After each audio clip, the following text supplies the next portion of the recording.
प्रिय विद्यार्थियों, आपके अपने YouTube चैनल पर आपका हार्दिक स्वागत है। आज हम अध्ययन कर रहे हैं संस्कृत साहित्य में हितोपदेश मित्र लाभ BA प्रथम वर्ष का प्रथम पेपर। हितोपदेश मित्र लाभ, इससे पहले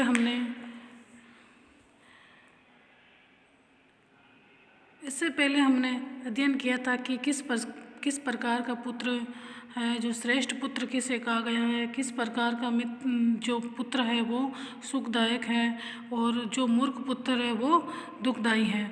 तो इसी कड़ी में हम अध्ययन कर रहे हैं कि किसका जन्म लेना सार्थक है और किस पुत्र का जन्म लेना सफल बताया गया है और जिसके जन्म से गौरव में जिसके जन्म लेने से कुल के गौरव में वृद्धि हो, अर्थात ऐसा व्यक्ति कुलदीप कहलाता है। उसी से वंश की मान मर्यादा एवं प्रतिष्ठा विद्यमान रहती है।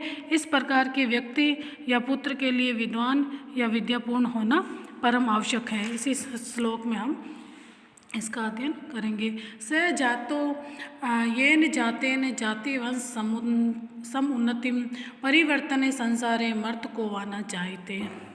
तो इस संसार में सभी जन्म लेते हैं और सभी मरते हैं, अर्थात जिस प्राणी के उत्पन्न होने से कुल या वंश उन्नति को प्राप्त करता है उसी का जन्म लेना सार्थक माना गया है, क्योंकि नित्य परिवर्तनशील इस संसार में मृत्यु को प्राप्त करके कौन पैदा नहीं होता। अर्थात इस जगत में सभी जन्म लेते हैं और मरते हैं, लेकिन उसी का जन्म लेना सार्थक है जिससे उसके कुल को उन्नति हो।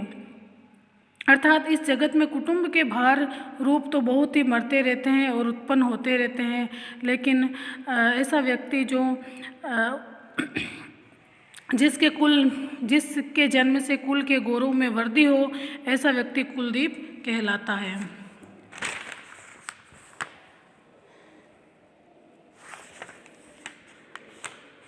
अगला श्लोक है गुणी गणना आरंभे न पतति कठिनी संप्रमाद यस्य ते नंबा यदि सुतुने वद वंद्या कीदृशी भवति। अर्थात इस पद में हम कि मूर्ख या विद्याहीन पुत्र की जो निंदा की गई है उसके बारे में हम अध्ययन करेंगे। और भी अर्थात उसी का जन्म लेना सार्थक है जिससे वंश को उन्नति प्राप्त हो। और गुणी या श्रेष्ठ पुरुषों की गणना करते समय गौरवपूर्वक जिस व्यक्ति या पुत्र का नाम चाक या खड़िया से नहीं लिखा जाता, उसकी माँ को यदि पुत्रवती कहे तो बताओ बांझ कैसी होती है, अर्थात वही बांझ है। इस पद्य में मूर्ख या विद्याहीन पुत्र की निंदा की गई है और वक्रोक्ति अलंकार के द्वारा यह तथ्य प्रदर्शित किया गया है कि 100 मूर्ख पुत्र होने पर भी जननी बांझ ही होती है। यदि किसी माता के एक पुत्र हो और वही गुणी हो तो उसका जननी होना सार्थक हो जाता है। दूसरी ओर उसके विद्याहीन पुत्रों के उत्पन्न होने पर भी उस स्त्री की कथित जो वंध्या अर्थात बांध स्त्री से अच्छी नहीं मानी जाती हैं। तो कहने का मतलब यही है कि अगर एक पुत्र श्रेष्ठ हो तो वो भी उसका अपने माता का नाम है, जो माता पिता का नाम रोशन करता है, कुल का नाम रोशन करता है, वो 100 मूर्ख पुत्रों से एक गुणी पुत्र ही श्रेष्ठ है। दाने तपसी शौर्य च यस्य प्रथितम मनः विद्यायाम अर्थलाभे च मातु तच्चार एवं सह। अर्थात दान यानी सत्पुत्रों को धन वितरण करने से, तपस्या यानी व्रत नियम आदि, शौर्य यानी वीरता, च यानी और, यस्य यानी जिस व्यक्ति का, प्रथितम यानी उत्साहपूर्वक, मन यानी चित्त हृदय, विद्यायाम यानी ज्ञान अर्जन या विद्या की प्राप्ति, अर्थ लाभ अर्थ मतलब धन, अर्थात दान देने से, तप करने से, वीरता में, विद्या पढ़ने में और धन कमाने में जिसका अंतःकरण उत्साहित नहीं रहता, वे पुरुष माता के त्याग किए हुए मल के समान निरर्थक हैं। वस्तुतः विद्या प्राप्ति के बाद प्राणी योग्य बनकर अपना जीवन अच्छे कार्यों में व्यतीत करता है और समाज में यश तथा प्रतिष्ठा प्राप्त करता है। इस कार्य से उसके साथ साथ उसके माता पिता का नाम भी प्रसिद्ध होता है।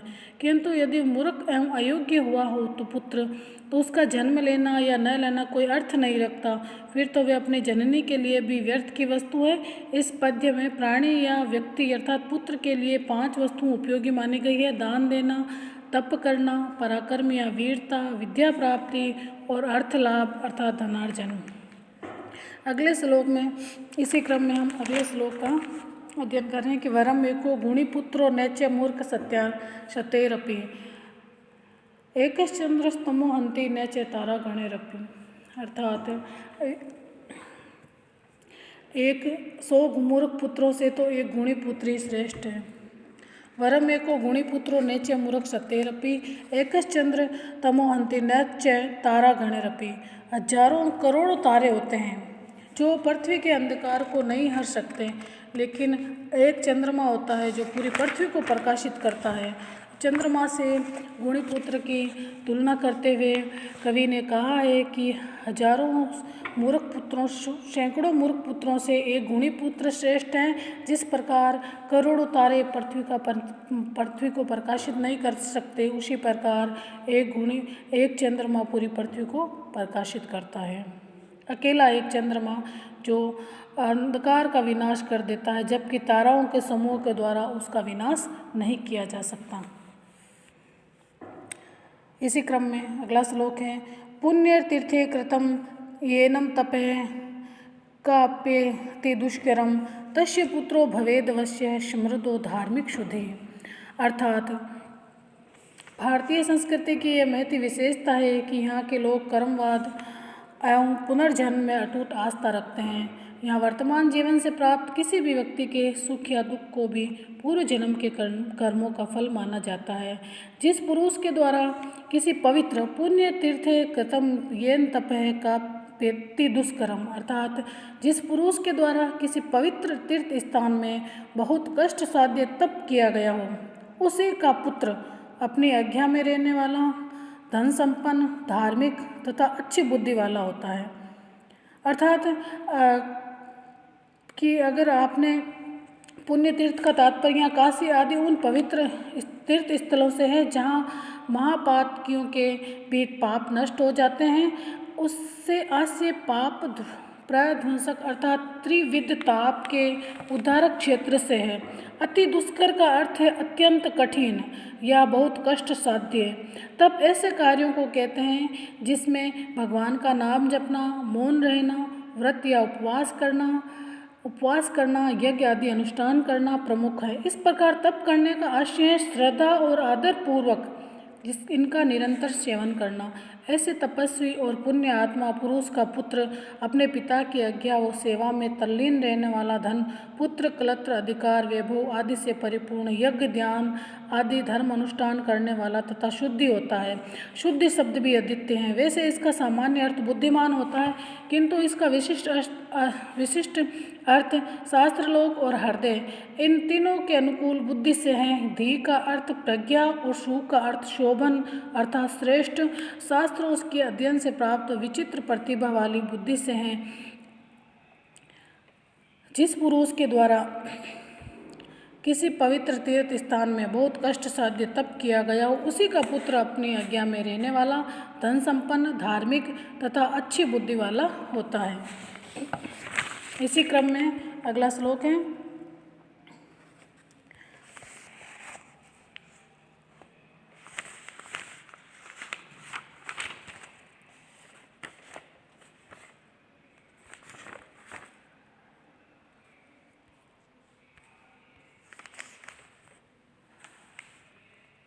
अर्थो अगमो नित्यम अरोगिता चे प्रिया चे भार्या प्रियवादिनी चे वश्यश्च पुत्रो अर्थकरी चे विद्या षड जीवलोकेषु सुखानि राजनम।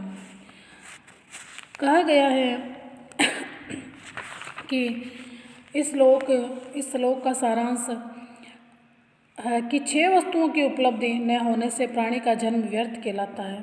6 वस्तुएं, हे राजन, इस संसार में 6 सुख हैं। प्रतिदिन धन का प्राप्त होना, शरीर का रोग रहित रहना, अति से प्रेम करने वाली तथा मीठी बोलने वाली पत्नी का प्राप्त होना, अपने नियंत्रण में रहने वाला पुत्र और पुरुषार्थ को सिद्ध करने वाली विद्या की प्राप्ति। इन 6 वस्तुओं की उपलब्धि जो प्राणी का जन्म सार्थक कहलाता है। जिस जिस व्यक्ति के पास ये 6 वस्तुएं हैं उस प्राणी का जन्म नहीं है, उनका व्यर्थ कहलाता है। यदि विहंगम दृष्टि से देखा जाए तो ज्ञात होता है कि ये सभी वस्तुएं अपना अपना महत्व रखती है। इसमें प्रथम वस्तु धन है। यद्यपि जीवन में धन ही सब कुछ नहीं है, तथापि इसके महत्व को नकारा भी नहीं जा सकता। इसलिए शास्त्रों में कहा गया है, धनान्य अर्जध्वम, धन अन्य ज्वर्ध्वम, अर्थात धन कमाओ, धन का अर्जन करो। दूसरी वस्तु शरीर की निरोगिता से है और तीसरा और चौथा सुख है। चौथा सुख एक ही भार्या पर केंद्रित है, तथापि इन दोनों में से विभेद है। भार्या मतलब प्रिय अर्थात अच्छी लगने वाली हो, तथा प्रियवादिनी अर्थात मधुर भाषिणी हो। ये दोनों अलग अलग गुण हैं जो आवश्यक नहीं कि एक ही प्राणी में प्राप्त देखा जाए। प्राय देखा जाता है कि जो प्रिया होती है वो प्रियवादिनी नहीं होती।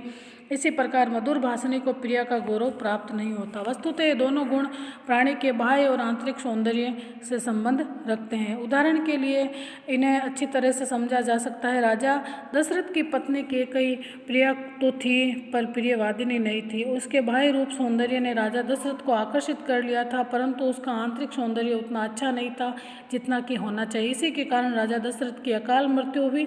राम वन में गए और समूचा अयोध्या का साम्राज्य दुख सागर में डूब गया। प्रियवादिनी का एक और उदाहरण हम कोयल में पाते हैं, जो मधुर वाणी से हमारा मन तो वश में कर लेती है, किंतु उसका बाह्य आकार प्रिय लगने वाला न होकर काला कलूटा है। पंचम सुख है कि वश में रहने वाला पुत्र, वश्य पुत्र। इसके लिए भी शास्त्रकार कहते हैं कि ऐसा सुख भाग्य से ही मिलता है।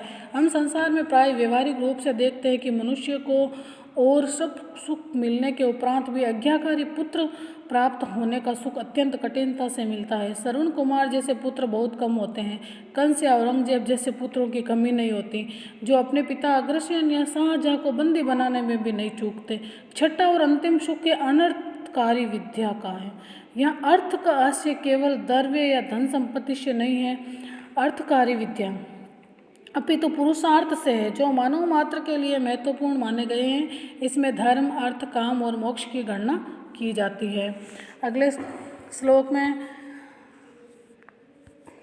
श्लोक है को धन्यो बहु पुत्रे कुशला पूर्णा ढके वरम एके कुलालंबी यत्र विश्रूयते पिता। कि भूषिक से परिपूर्ण निरर्थक पात्र के समान अनेक मूर्ख पुत्रों से कौन कृतकृत्य होता है। अर्थात कोई भी पुरुष सुखी या यशस्वी नहीं होता, किंतु कुल का पोषण या अभ्युदय करने वाला बुद्धिमान एक ही पुत्र श्रेष्ठ है, जिससे कि पिता लोकमान्य होता है।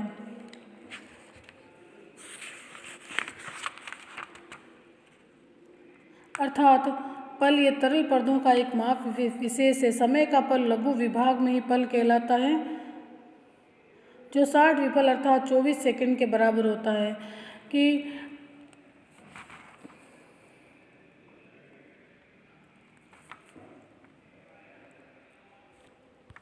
अगला श्लोक है,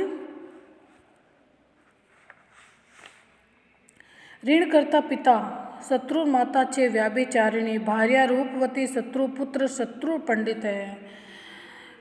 कहा गया है कि संसार में शत्रु सदा दुख देता है। संसार में शत्रु सदा दुख देता है। दुराचार करने वाली माता अत्यंत सुंदर स्त्री तथा मूर्ख पुत्र शत्रु के तुल्य होते हैं। ऋण करने वाला पिता, दुराचार करने वाली माता, अत्यंत सुंदर स्त्री तथा मूर्ख पुत्र ये शत्रु के तुल्य होते हैं। संसार में शत्रु सदा दुख देता है। प्रस्तुत पद्य में पिता, माता, पत्नी और पुत्र इन चारों के विषय में ये बताया गया है कि इनमें से किस प्रकार के व्यक्ति शत्रु के समान दुख देने वाले होते हैं। कर्ज लेने वाला पिता शत्रुतुल्य है, क्योंकि यदि वे अपने ऋण को उतार न सका तो उसके बाद उसके पुत्रों को उसे उतारने में अत्यंत कष्ट का अनुभव करना पड़ता है।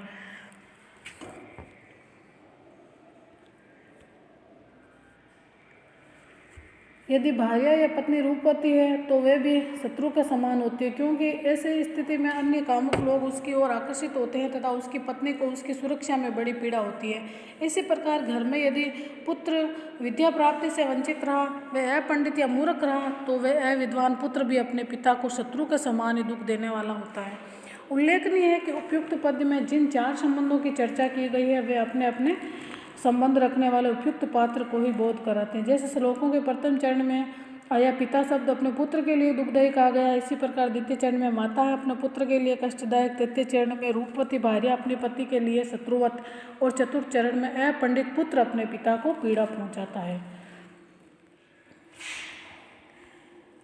अगले श्लोक में यस्य कस्य प्रसूतो अपि गुणवान पूज्यते नरः धनुर्वंश विशुद्धो अपि निर्गुणम किम करिष्यति। अर्थात किसी भी वंश में उत्पन्न मनुष्य यदि गुणी है तो समाज में उसका सम्मान होता है। जैसे श्रेष्ठ बाण से बना हुआ भी धनुष यदि प्रत्यंचा से रहित है तो वे क्या कर सकता है, अर्थात उसका कुछ भी उपयोग नहीं है। इसी प्रकार इस पद्य का वास्तविक सौंदर्य उस समय समझ में आता है जबकि वंश और गुण इन शब्दों के दो अर्थ समझ लिए जाए। वंश का प्रथम अर्थ कुल या परिवार है जो किसी व्यक्ति के अर्थ में संबंध रखता है। इसी वंश का दूसरा अर्थ बांस या वेणु है जिसका कि धनुष बनाया जाता है। इसी प्रकार गुण का प्रथम अर्थ व्यक्ति से संबंध में दान, दया, उदारता, परोपकार, पराक्रम आदि अच्छे गुणों से है तथा द्वितीय अर्थ प्रत्यंचा या डोरी से है जिसमें कि धनुष को बांधा जाता है। इस श्लोक का भाव यह है कि जैसे उत्तम बांस का बनाया हुआ भी धनुष जब तक प्रत्यंचा या डोरी से नहीं बांधा जाता तब तक वह शत्रु संहार आदि किसी भी कार्य में समर्थ नहीं होता, वैसे ही श्रेष्ठ कुल में उत्पन्न हुआ भी मनुष्य जब किसी गुण या कला को नहीं सीखता तब तक वह किसी कार्य को संतोषपूर्वक सिद्ध नहीं कर सकता।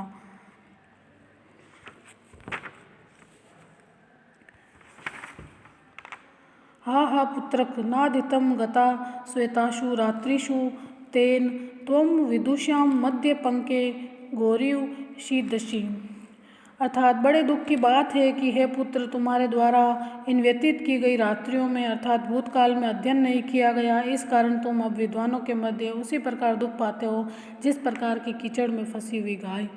विद्या अध्ययन नहीं करने वाले पुत्रों के लिए कहा गया है कि पुत्र के आगे जिसके की कीचड़ में धंसी हुई गाय बाहर निकलने की बुद्धि नहीं होने से वे फंसी रहती है और दुख पाती है। इसी प्रकार हे पुत्र, तुम भी विद्वानों की सभा में जाकर उस सभा को जीतकर श्रेष्ठता नहीं पा सकोगे क्योंकि तुमने शास्त्रों का अभ्यास नहीं किया। अतः विद्या धन है जो सबसे श्रेष्ठ धन है, विद्या पढ़नी चाहिए। आहार निंद्रा भय मैथुनश्च समानम एतत् पशुभिर्नराणां धर्मो हि तेषाम् अधिको विशेषो धर्मेण हीना पशु भी समाना। कि जो धर्म के बिना पुरुष हैं वो पशु के समान है, तो अब कैसे ये मेरे पुत्र गुणवान बनाए जाए क्योंकि मनुष्यों का भोजन करना, नींद निकालना, भयभीत होना तथा प्रेम कीड़ा करना, ये चारों बातें पशुओं के समान ही हैं, किंतु सचमुच ही धर्म उन मनुष्यों में एक अधिक विशेषता है। अतः धर्म के अभाव में मनुष्य पशुओं के समान हो जाता है। पुत्रों को गुणवान बनाने का तात्पर्य यह नहीं कि वे विद्या, विनय आदि गुणों से परिपूर्ण बने, क्योंकि विद्याविहीन पुरुष की ही विजय नहीं होती। अतः इनके विषय में कुछ न कुछ तो ऐसा ही किया जाना चाहिए। संसार विधाता की सृष्टि है, इसमें प्राणी मात्र की सत्ता पाई जाती है, उसमें मनुष्य तथा पशु पक्षियों की गणना भी होती है। इसमें कुछ तो समताएं हैं और कुछ विषमताएं। उपयुक्त पद में इन्हीं का संकेत किया गया है कि खाना, सोना, डरना और स्त्री संग करना, ये चारों क्रियाएं तो मनुष्य और पशुओं में समान हैं। इसलिए मनुष्य और पशु में कोई भेद नहीं है, किंतु मनुष्य में एक अधिक गुण धर्म है। उस धर्म से मनुष्यों का पशु से भेद कहलाता है। वे धर्म यदि मनुष्य में नहीं हो तो वे मनुष्य पशु ही है।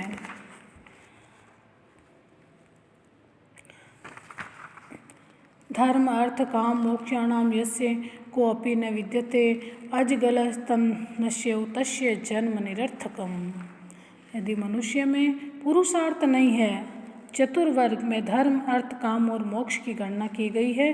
पुरुषार्थ में धर्म, जिस मनुष्य का धर्म अर्थ काम और मोक्ष में से एक भी सफल नहीं होता, उसका जन्म बकरी के गले पर विद्यमान स्तनों की भांति निष्फल है। जिस प्रकार बकरी के गले में जो स्तन होते हैं उसका कोई महत्व नहीं होता है, कोई प्रयोजन नहीं होता है, ये उस स्तनों के समान है, परंतु उनमें से दूध नहीं निकलता है।